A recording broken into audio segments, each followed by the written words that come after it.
नमस्कार दोस्तों, स्वागत है आपका धरा साक्षी न्यूज में।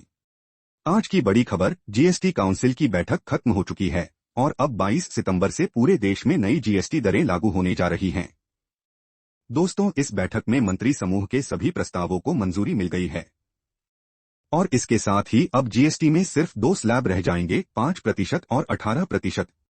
यानी अब टैक्स स्ट्रक्चर पहले से ज्यादा आसान हो जाएगा। सबसे बड़ी राहत यह है कि करीब 90% सामान सस्ते हो जाएंगे। बैठक के बाद वित्त मंत्री निर्मला सीतारमण ने कहा कि रोजमर्रा की ज्यादातर चीजों पर जीएसटी घटाया गया है और सभी राज्यों ने इस बदलाव पर सहमति दी है। अब जरा एक एक करके समझ लीजिए कि किस पर कितना टैक्स लगेगा। सबसे पहले रोजमर्रा के सामान पर नजर डालिए। हेयर ऑयल, साबुन, टूथपेस्ट, साइकिल और टेबल वेयर पर अब सिर्फ 5% जीएसटी लगेगा। यूएचटी, दूध और ब्रेड पूरी तरह जीरो टैक्स यानी जीएसटी फ्री हो गए हैं। ड्राई फ्रूट्स, अचार, कॉर्नफ्लेक्स, चीनी और शुगर क्यूब्स पर भी अब सिर्फ 5% जीएसटी लगेगा। अब बात करते हैं इलेक्ट्रॉनिक और कंस्ट्रक्शन से जुड़े सामान की। एसी और टीवी जैसे प्रोडक्ट्स पर अब 18% टैक्स लगेगा। सीमेंट पर पहले 28% जीएसटी था, लेकिन अब इसे घटाकर 18% कर दिया गया है। इससे मकान बनाने की लागत कम हो जाएगी। ऑटो सेक्टर की भी नई दरें तय हो गई हैं। 1200 सीसी तक की कारें और 350 सीसी तक की बाइक्स पर अब 18% जीएसटी लगेगा, लेकिन मिड साइज कारों पर टैक्स की दर होगी 40%। अब सबसे सख्त टैक्स की बात करते हैं।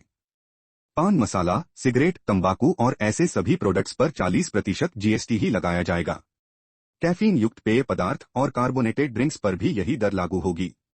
लग्जरी प्रोडक्ट्स पर भी अब 40% जीएसटी लगेगा। सरकार ने ये भी साफ कर दिया है कि तंबाकू पर लगने वाला क्षतिपूर्ति उपकर तब तक जारी रहेगा जब तक केंद्र सरकार द्वारा लिया गया पूरा कर्ज चुका नहीं दिया जाता। प्रधानमंत्री नरेंद्र मोदी ने इस फैसले पर खुशी जताई है। उन्होंने कहा कि जीएसटी दरों को सरल और युक्तिसंगत बनाने से आम जनता और उद्योग दोनों को फायदा होगा।